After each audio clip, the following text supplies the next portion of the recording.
Il s'appelle Alex Fredo. Certains l'adorent, d'autres ne le connaissent pas encore. Moi, je suis assez fan. Je l'ai découvert l'année dernière, je dois vous dire, quand il est venu pour le Tel Aviv Comedy Club. C'était une révélation. Il est drôle. Bon, ça, vous allez en juger par vous-même. Il est surtout là. Il a quitté le froid du Canada pour Tel Aviv. Welcome, Alex Fredo. Merci beaucoup. J'ai eu peur à un moment donné. J'ai cru que tu allais dire certains l'adorent et d'autres le détestent. Alex Fredo, mesdames et messieurs. Mais non, ne le connaissent pas encore. Mais quelle grâce, Cathy.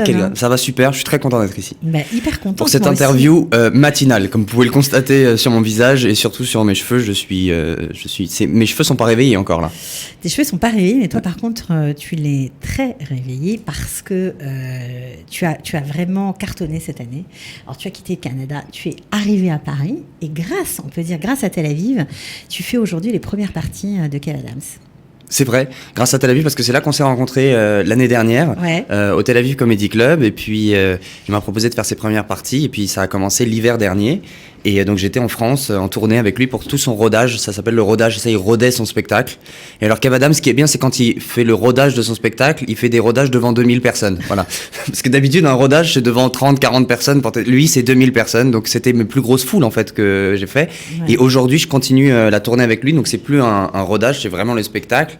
Et c'est dans les zéniths de France, donc c'est quand même assez impressionnant. Bon alors tu croques la vie, tu croques les gens, tu as vraiment une façon à toi. Je croque pas mal de personnes effectivement. Je me suis embarquée sur un terrain un peu glissant là. Et effectivement ça glisse, voilà, ça glisse bien. Donc tu as. On aura de tout dire ici. Ouais, tu peux tout dire. Vas-y, lâche-toi, je t'en prie. Alors. Allez tous vous. Je rigole. Vas-y. C'est à tes risques et périls. Si tu veux qu'il y ait des gens le 4 novembre, non, venez le 4 novembre, vous allez voir, ça va être sympa. Bon, alors ce qui est sympa, c'est que tu reviens ici. Apparemment, tu aimes bien jouer ici à Tel Aviv. J'adore. À chaque fois, c'est vraiment super cool. Et d'ailleurs, il y a un an, j'ai fait le Kamel Comedy Club, là où je rejoue lundi. Et puis, c'était super. J'ai gardé une super expérience. La salle était pleine. Et puis, j'ai vraiment... Moi, ce que j'aime bien faire ici, en fait, et que je fais pas en France et que je fais pas au Canada, c'est que j'inclus dans mon spectacle des anecdotes personnelles et intimes sur mon judaïsme. Ce que je ne fais pas du tout, ni au Canada, ni en France. Pourquoi ? Parce que c'est pas que je suis pas... moi, je suis très fier d'être juif et il y a aucun problème. Ouais. C'est juste que c'est pas quelque chose que je défends nécessairement sur scène parce que les gens ne savent pas nécessairement ce que c'est et puis ne se reconnaissent pas. Là, t'as l'impression d'être à la maison, que tout le monde te comprend. Voilà, j'ai l'impression d'être à un grand dîner de Shabbat et puis je peux parler de trucs juifs, quoi, tu vois. Mais genre, par exemple, tu vois, l'année dernière, j'avais fait un spectacle, le spectacle au Kamel. Ouais. J'avais parlé de Kippour, comment j'imitais le chauffard avec ma bouche pour faire casser le jeûne à 14h parce que j'avais trop faim.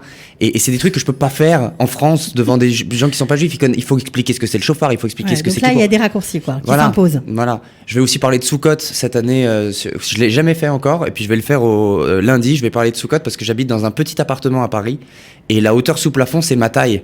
Et donc en fait, avec le loulave, je peux pas le secouer en haut. Il faut que je me fléchisse les jambes. Il est religieux, Alex, ma parole. En fait, moi, je fais le loulave, ouais. Il y a des trucs que tu fais. Ouais, en mangeant du porc, quoi. Mais je fais le loulave. Donc il y a des trucs que tu gardes. Voilà. Non, il y a des trucs que je fais, ouais. Il y a des trucs que je fais. Bon, alors, on va essayer de passer un petit extrait parce que tu nous parles de Sukkot, de Kippour, bref, de ton judaïsme. Et tu aimes bien aussi parler de nous sur scène. En tout cas, tu l'as fait lorsque c'était l'année dernière, tout simplement. Ça s'appelle Chirout. Tout le monde l'a vu, plus ou moins. En tout cas, ceux qui te suivent. C'est un peu le sketch qui m'a un peu révélé au public de Tel Aviv l'année dernière. C'est vraiment le sketch sur le Chirout. On en parle encore aujourd'hui. On l'a diffusé sur Internet il y a 2 semaines pour faire la promotion du spectacle de lundi. Et ça fait un buzz. On est t'as plus de 40 000 vues là déjà. On va regarder juste un petit extrait pour vous donner envie d'aller plus loin et d'aller voir tout simplement. Est-ce qu'on va plus loin ? On va plus loin, le 4 novembre à Tel Aviv. On donne l'adresse même, Allenby 128. Voilà, tout simplement. C'est un rendez-vous. On écoute tout de suite Alex. Par applaudissement, il y en a qui prennent des chiroutes dans la salle. Moi, pour la première fois, je suis monté dans un chiroute et on était beaucoup de monde à monter dans la voiture. Et là, tout le monde se rue au fond de la voiture. Et je comprends pas pourquoi. Parce que devant, il y a un siège. Bon, alors moi, ce que j'adore chez toi, ça c'est vrai que c'était très drôle, parce que tu as su exactement rendre sur scène ce qu'on vit, nous, dans la réalité, ici. Généralement, quand je vais dans des endroits et qu'il m'arrive quelque chose dans lequel je suis un peu dépassé, j'en parle avec mon observation. Et en fait, je crois que les gens se sont beaucoup reconnus parce que c'est très vrai, en fait. C'est vraiment... un des sketchs qui a fait le plus rire les gens que j'ai fait, dans lequel il n'y a pas de blague. En fait, c'est incroyable ce sketch, parce que quand tu écoutes bien le sketch, il n'y a pas de blague. Non, c'est juste, en fait, c'est juste de la situation. Ouais, c'est juste de la situation. Et puis moi, j'adore ça quand les gens se reconnaissent et disent ah ouais, c'est vrai, c'est exactement ça. J'adore. Moi, c'est parce qu'il y a une connexion à ce moment-là avec les gens. Vraiment, on connecte. Et puis c'est ça, c'est la beauté de ce métier, c'est quand on connecte, vraiment quand il y a un partage, tu vois. Bon, alors moi, ce que j'aime par-dessus tout chez toi, c'est quelque chose qu'on a un peu les perdu. Muscles, ouais, les muscles. Parce que tout voilà. Ça. Bon, ça d'accord. Non, Okay. bon, après, bon. Tout ça, ok, tout le monde le sait. Mais ce que j'aime bien, c'est ce qui était assez connu et assez, on va dire, commun chez les humoristes il y a une certaine époque. C'est des chansonniers aussi. Ça chantait beaucoup, ça faisait des blagues avec la guitare, avec la musique. Alors je vois que tu as mis ta guitare. Ce que j'aime bien, c'est toi surtout, c'est que tu fais ce que les gens faisaient il y a 60 ans, Alex. Et ça t'incarne vraiment la modernité, je trouve. Et bah ouais, parce que forcément, ça te va très bien. Ça me fait rire en plus. Alors je sais pas ce que tu vas chanter pendant le spectacle. Bien sûr, je vais chanter pendend le spectacle. Je sais pas, je demande. Parce qu'en fait, je t'explique, moi je suis un grand fan de chansons françaises. Ok. Qu'est-ce qui se passe? Non, parce que j'aime pas le plan d'en bas, mais c'est pas grave. Ah, t'aimais pas le plan d'en bas, d'accord. Non, parce que elle a fait des signes, même moi ça m'a stressé. J'ai cru qu'on était dans un avion et qu'il fallait prendre les sorties de secours. C'était des codes avec mon ami Joachim qu'on salue, qui est à la technique, voilà, qui réalise l'émission. Joachim. Alors, Alex. Moi, je suis un grand fan de chansons françaises. Ok, c'est pour ça que j'utilise la guitare et c'est moi j'ai commencé à faire de la chanson. Moi, honnêtement, j'ai écouté du Charles Aznavour de 7 ans à 17 ans. Ok. D'accord. J'ai donc eu mon premier ami à 18 ans. Parce que ça ne se partage pas, l'amour de la chanson française à cet âge-là. Je me souviens, j'allais dans les colonies de vacances à 14 ans et il y avait toujours un mec... déjà à part, quoi. Ouais, non, mais à 14 ans, il y a toujours un mec qui sortait sa guitare autour du feu et qui faisait une chanson hyper originale du genre Today is gonna be the day that I'm gonna throw it back to you. Et là, toutes les filles le regardaient avec des yeux d'admiration, du genre il chante trop bien, il est trop beau. Alors moi, je me disais ça marche. Alors je prenais la guitare et je faisais... J'habite seul avec maman dans un très vieil appartement rue Sarrazate. Et à la fin de la chanson, il n'y a plus personne autour du feu. Et même le feu, je crois qu'il se soufflait dessus pour s'éteindre. Tu vois, c'était un grand moment de solitude. Mais malgré tout, tu as gardé cet amour de la chanson française. J'ai gardé cet amour, je suis complètement fan de chansons françaises. Mais tu fais aussi des chansons où on se marre, quoi. Enfin, tu changes les paroles et tout ça. Ouais, bien sûr, bien sûr. D'ailleurs, par exemple, tu vois, je trouve que les chansons françaises sont super belles, mais même la mélodie, tu vois. La mélodie, je trouve qu'elle se retient bien, elle est super belle, elle est super facile à chanter. Et d'ailleurs, tu pourrais mettre les paroles les plus pourries dessus. Ça le fait quand même. Ça marcherait quand même. Ouais. Par exemple, je sais pas, genre...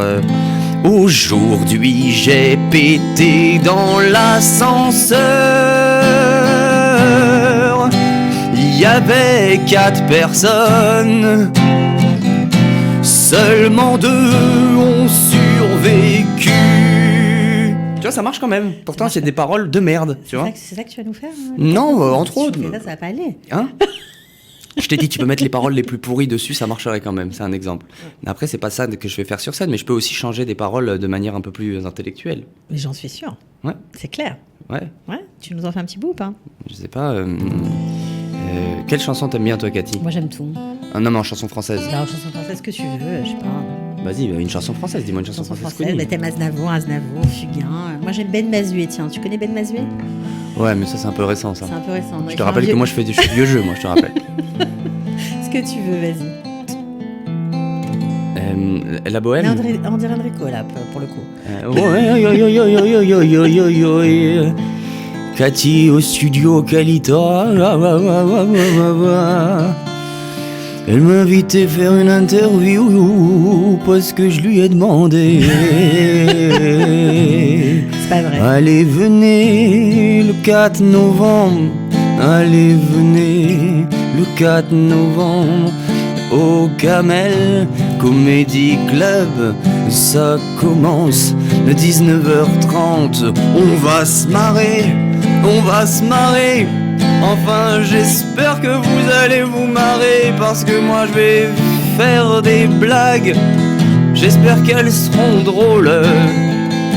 J'espère que le public ne me regardera pas comme tu me regardes en ce moment, parce que sinon ça va être long pour moi. Ce spectacle sera insupportable. J'espère que le public sera bien plus cool que toi, Cathy. parce que là tu me juges énormément. Alors tu te calmes, s'il te plaît. Non mais c'est quoi ce regard que tu me fais? Ben c'est un regard, j'adore.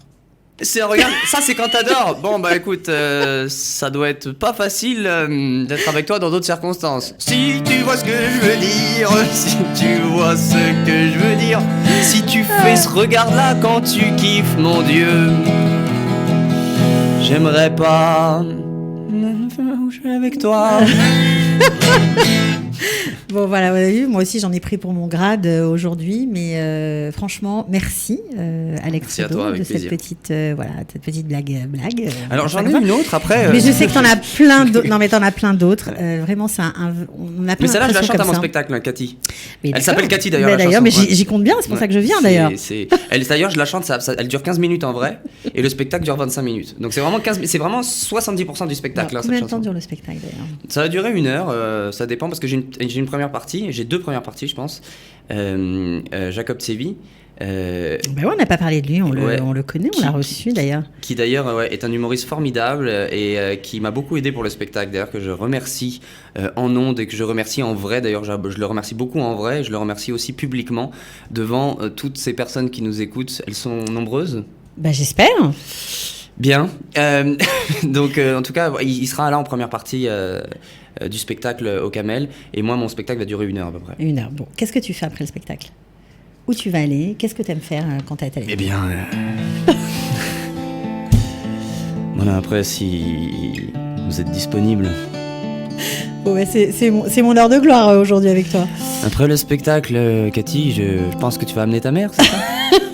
Tu vas amener ta mère au spectacle? Je suis capable de faire ça, ouais. Ça va être ses 80 ans et tout? Je peux faire ça. Eh bien, après le spectacle, j'irai prendre un verre avec ta mère. Enfin, une tisane avec du miel. Ouais, bah, peut s'en prendre aussi. Un petit Ensuite, whisky, on s'étalera le miel sur nos corps. Voilà, donc là, il n'y a plus personne qui a acheté ses places, ça y est, remboursé. Non, mais vous inquiétez pas. Allez-y, vraiment, achetez les places, il est très drôle. Kev Adams a misé sur lui, il lui a confié sa première partie, donc déjà, ça en dit long. Voilà, je sais que tu adores Tel Aviv, j'espère que tu vas profiter de cette belle ville. Alors, j'en suis déjà à 4 trottinettes. Et franchement, elles vont à 25 km/h. À Paris, elles vont à 20. Ils les ont arrêtées à 20. Là, entre 20 et 25 km/h, c'est toute une différence. Une grosse différence. Donc là, tu t'éclates, tu traverses la ville d'un bout à l'autre. Ah, mais je fonce et puis je conduis comme à Paris. C'est-à-dire sens interdit, je fais pas les feux rouges et tout. Même les Israéliens, ils me regardent, mais c'est qui ce ouf, quoi. Il faut faire attention, c'est dangereux. Donc, Mais tu sais quoi? Mais franchement, moi, je suis content qu'ils aient inventé ces trottinettes parce que jusqu'à ce qu'ils inventent ces trottinettes, je savais pas encore comment j'allais mourir. Maintenant je sais. Tu sais. Maintenant je sais. D'ailleurs je fume des cigarettes parce que c'est pas un cancer du poumon qui me tuera. Voilà, je fais l'amour sans préservatif. Non mais je sais comment je vais mourir. C'est très dangereux ces trucs. Ouais, bon, alors écoute Alex, je te dis rendez-vous le 4 novembre tout simplement. Camel Comedy Club, Allenby 128. Voilà. On prend les places comment? On fait comment? On les prend à l'entrée? Vous pouvez les prendre à l'entrée, mais c'est mieux de réserver sur cultureaccess.com. D'accord. Ce site que je pense que tout le monde connaît maintenant à Tel Aviv, qui est un peu la billetterie, la billetterie, quelque part. Ok. Et pourquoi c'est quoi ces voilà, ok? Non, j'ai l'impression que je suis d'une lourdeur. Oui, voilà, ok. Non, pas du tout. Ok. Non, bref, cultureaccess.com. Et puis voilà, sinon vous pouvez les prendre à la porte, mais peut-être il y aura plus de place. Alors peut-être il y aura plus de place. C'est une petite salle 118 places, donc franchement, si vous avez kiffé Alex Fredo, regardez aussi son compte Insta. Il y a des stories, il y a des petits posts très drôles. C'est pas le spectacle, mais ça vous met dans l'ambiance. D'ailleurs, si vous pouvez pas venir au spectacle et vous voulez quand même me suivre via Instagram, je pense que ça vaut le coup parce que en plus le dimanche soir, moi je fais une radio un peu déjantée, qui s'appelle Radio Nocturne, où je suis avec un micro dans mon lit seul le soir. C'est un truc de célibataire. Hein. Et je réponds à des questions. Il envoie des messages en plus subliminaux, c'est très bien. Ouais, voilà, non mais j'en profite d'être devant des caméras israéliennes parce que je cherche ma Kala. Voilà. Bon, on ne sait pas, donc peut-être qu'elle sera là le 4 novembre 2019. On est obligé de terminer. Merci beaucoup, Alex. Merci à toi. Et puis, tu reviens quand tu veux, franchement, t'es bienvenue. Franchement, c'est toujours un plaisir de te voir, Cathy. Allez, ciao, partagez. Bye. Sortez, respirez, c'est le Quality Time.